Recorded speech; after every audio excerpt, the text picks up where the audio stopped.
ténèbres. Après la mort du roi Salomon, le peuple élu oubliait peu à peu son Dieu sous le règne d'Achab, le pire roi qu'Israël ait jamais connu. Le sang de prophètes innocents souillait la terre sainte, pourchassé et massacré par sa cruelle épouse Jézabel.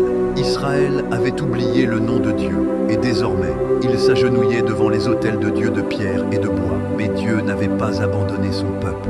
Au cœur des montagnes de Galaad, Dieu préparait une réponse. Dans cette terre aride et oubliée se cachait un homme qui changerait l'histoire pour toujours. Élie, et son nom portait une promesse de jugement et de feu. Mon Dieu est Yahvé. Voici l'histoire du plus puissant des prophètes, celui qui ordonna aux cieux de se fermer et qui ne connut jamais la mort. Mais c'est aussi l'histoire de l'homme derrière le prophète, ses peurs, ses doutes et sa solitude. Car Élie était humain, et son plus grand combat ne fut pas contre des rois ou des armées, mais contre lui-même, contre ses doutes et contre la solitude qui le dévorait de l'intérieur jusqu'à le briser. Pendant de nombreuses années, Élie avait vécu en silence, caché dans les montagnes arides. Ce n'était ni un guerrier ni un prêtre. Il était vêtu de poils de chameau. Une épaisse barbe couvrait son visage et ses yeux brûlaient d'une force surnaturelle. Jusqu'au jour où Dieu lui révéla son appel, le temps de l'attente avait pris fin. Élie se leva, descendit des montagnes et marcha droit vers le cœur de la corruption.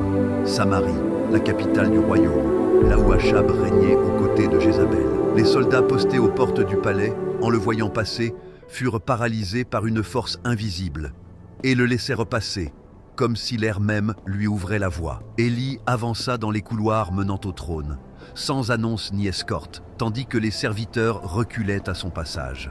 Les colonnes du palais, qui en avaient vu tant se courber devant des rois et des ambassadeurs, semblaient désormais témoins d'autre chose, un prophète sauvage, sans couronne ni épée, marchant comme si Dieu lui-même le poussait. Et là se tenait Achab, assis sur son trône, entouré de conseillers, d'idoles et de vanité. Mais ce ne fut pas lui qui parla, avant même qu'il ne puisse demander qui était cet étranger. Élie s'arrêta devant lui et prononça les paroles qui scelleraient le destin du royaume. Aussi vrai que le Seigneur vit, le Dieu d'Israël que je sers, il n'y aura ni rosée ni pluie durant ces années, si ce n'est à ma parole. Le silence tomba comme un jugement. Nul n'osa respirer. Élie n'attendit pas de réaction. Soudain, il se retourna, fit demi-tour et disparut par où il était venu. Achab ne dit pas un mot. Il n'ordonna pas qu'on l'arrête, ni ne le maudit. Il resta simplement là, immobile. Et alors cela arriva. Soudain, les nuages commencèrent à se dissiper. L'air devint sec, et le ciel se referma comme une porte scellée d'en haut. Et tandis qu'Élie sortait, Dieu lui parla de nouveau et dit « Sors d'ici, pars vers l'est, et cache-toi près du torrent de Kérit,